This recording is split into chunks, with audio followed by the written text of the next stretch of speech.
In our series entitled Winning Relationships, we're actually using a model that was created by Dr. John Van Epp.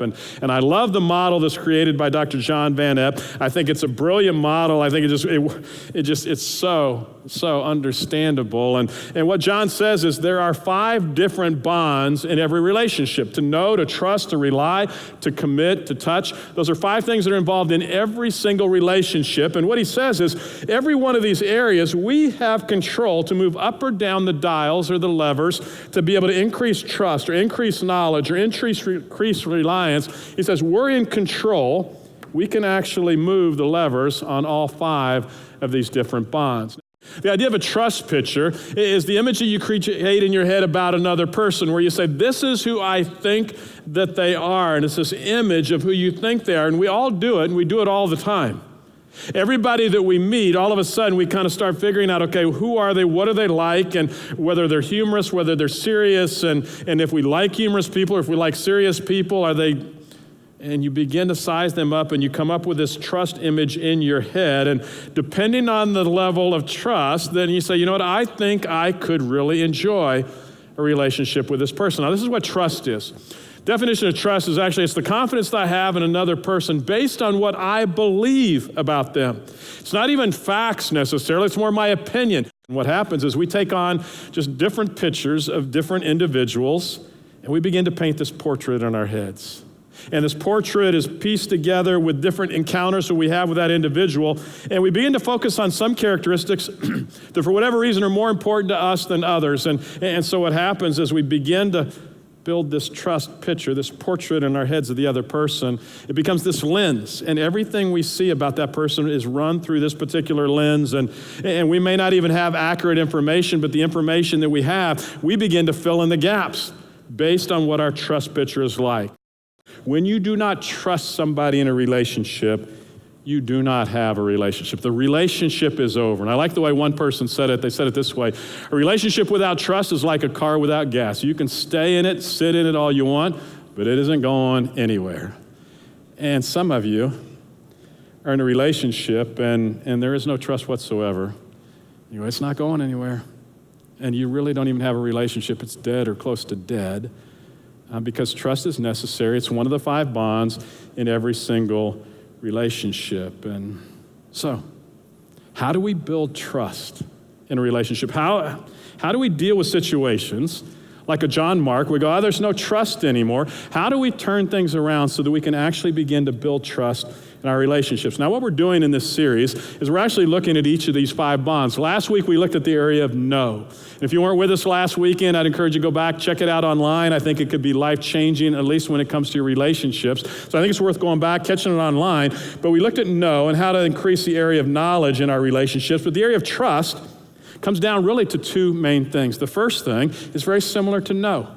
The first thing is by utilizing the 3 T's. And the 3 T's are very simple. The first of the 3 T's is just to talk. Make sure you spend time talking, communicating with one another, just so that I can hear how you think, so that I can understand how you feel about things, so I can hear your opinions, so you can hear what I believe, what's important to me. And so the first of the 3 T's, if you're going to move the area of trust up in your relationship, is you begin to talk. Make sure that you're talking to each other. The second level or area to begin to move up with the 3 T's is just togetherness. Make sure that you're spending time together, having positive and negative experiences and boring and exciting experiences. And the more you can experience together, the more your knowledge is going to go up. And the more your knowledge goes up, the more you can begin to build trust. So you take the opportunity to talk, you begin to have togetherness experiences. The third of the 3 T's is just time. And it just simply means it takes time to build a relationship. It takes time to build trust. And so in the midst of a great deal of time, you begin to watch that person. And you see, how do they respond when they're happy? What happens when they don't get their way? What happens when people are harsh to them? What happens when it's a good experience? What happens when it's a bad experience? And as you spend time together, your level of trust has opportunity to go up and begin to change in your relationship. Which takes us right into the law of the safe zone. The law of the safe zone, when it comes to this model, is that each level should stay a bit lower than any other level to the left, which means if you don't know a person well, you shouldn't give them that high of a grade when it comes to trusting. And if you're not trusting them, why would you get in a situation where you're dependent on them or they're dependent on you? And if you're not depending on them and you don't know them and you don't even necessarily trust them, why would you commit to them?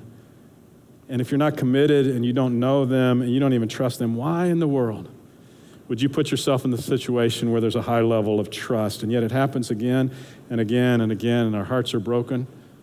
We go, how did that happen? Well, it happened because things got out of line, got off from the safe zone. If you want to know what's going to work best in your relationship, make sure that every level is lower than the one to its left. It starts with the 3 T's, getting to know each other, but there's a second element to just rebuilding trust as well, and that really has to do with this. It has to do with choosing kind of what you're going to focus on in the relationship. All of us have positive traits. All of us have negative traits, and we all choose to focus on either the positive or the negative. And so once you develop a relationship and you've gotten to know somebody, and maybe things begin to irritate you that they're doing, the level of trust goes down, maybe reliance goes down, but you're in a relationship, and so let's talk specifically maybe about a marriage or a relationship in a family between a son or a daughter, a mom or a dad. So you're committed. You're in there. You can't really disown yourself unless you're part of the royal family, apparently. But you cannot uncommit yourself in that relationship. But it is possible to rebuild. And so you rebuild by gaining knowledge. You rebuild by focusing on particular traits. And you begin by focusing on the positive and not the negative traits. And I actually like what Benjamin Franklin said. He said this over 200 years ago, still just as relevant today as when he said it then. He said, look, before marriage, keep your eyes wide open, but afterwards, half shut. And I think what he's saying is before marriage, go into it and make sure that you're taking the time to see what's true about the individual. Don't go in just feeling and having opinions about the person. Make sure that it's true about them.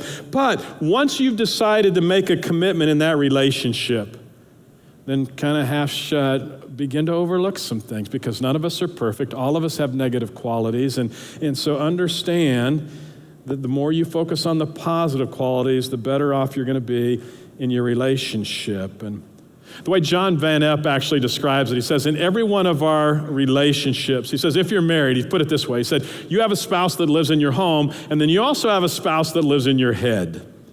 And the one in your head is the one you oftentimes have arguments with. It's at least the one that you win the arguments with, the one in your head. And the one in your head is your trust picture, good or bad, of that particular person. But you've got this image of your head about what the other person is like. And interestingly, the one that's in your head typically is the one that's the most influential, at least when it comes to the area of trust.